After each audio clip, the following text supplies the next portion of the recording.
हमरा दीवाना बना देलिए कोन जादू दिल पर चला गेलिए। हमरा दीवाना बना देलिए कोन जादू दिल पर चला गेलिए। हम लैला मजनू यहाँ ताकल छिए हमरो से ज्यादा अहाँ पागल छिए। जरोली वाली दिल लके भागल छिए हमरो से बेसी अहाँ पागल छिए। कुनोली वाली दिल लके भागल छिए।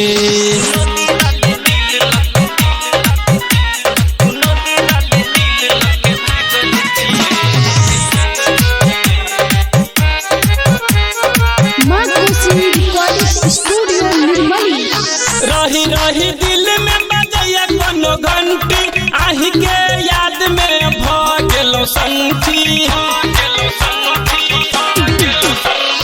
रही रही दिल में बजैया कोनो घंटी आही के याद में भ गेलो संठी। कर लिया हमरा संग प्यार वाला बातिया छोड़ देलौ रानी किया हमर संग साथ। हमर दिल पर गहा किया लागल छिए हमरो से बेसी अहाँ पागल छिए। रमोली वाली दिल लक भागल छिए हमरो से बेसी अहाँ पागल छिए। खजोली वाली दिल लक भागल छिए।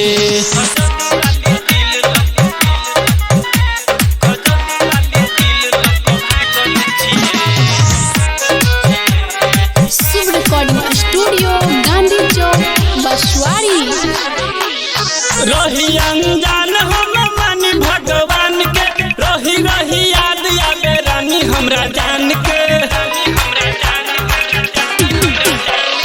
रही अनजान हम मानी भगवान के रही रही याद आवे रानी हमरा जान के। विद्यानंद बादल से नजर फेर ले लिए चंदन डीजे सुशील से धोखा कर लेलो। प्रकाश चंचल यहाँ किया पागल छिए हमरो से बेसी अहाँ पागल छिए।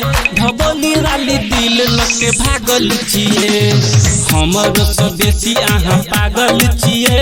नवटोली वाली दिल लके भागल छिए।